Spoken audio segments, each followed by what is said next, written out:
Hey folks, I've been asked many times on what to do if you don't want to take a excursion in Catalina off a cruise ship, so we're going to go ashore and just wander around a little bit. Catalina is a tender port, meaning you have to take a water shuttle ashore because they don't have a dock large enough to accommodate the cruise ships. But that's no problem. As long as you get off early, you can make it ashore without too much of a line. After, say, the first hour and a half, it gets pretty crowded and you got to wait 30 to 45 minutes depending on the number of tenders.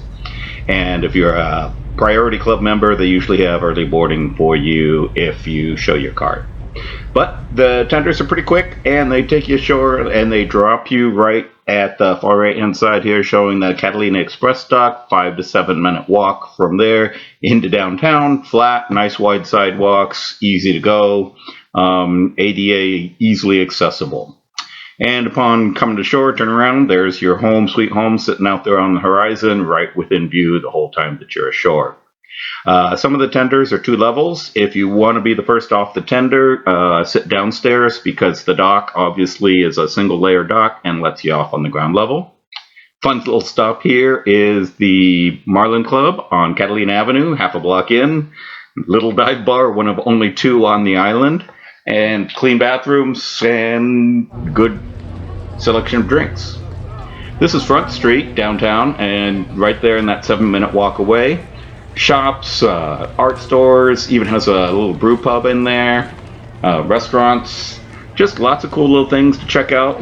Typical cruise port, real nice artwork here and there. A historical picture here of the day when they had seaplanes going over there. Today it's a helicopter service.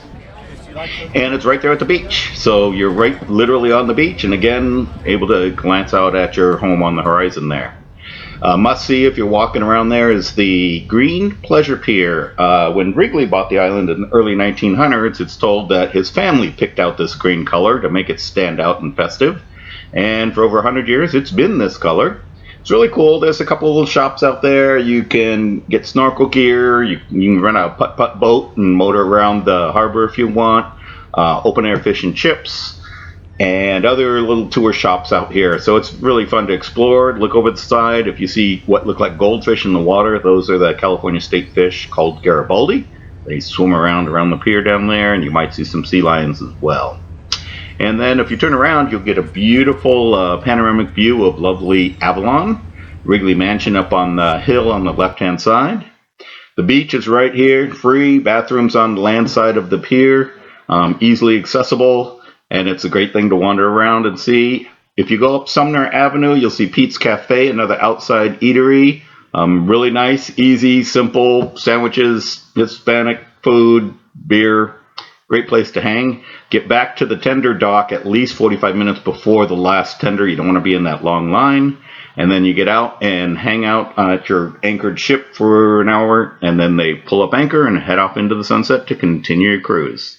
Thanks for hanging out, and check out my other videos. Cheers.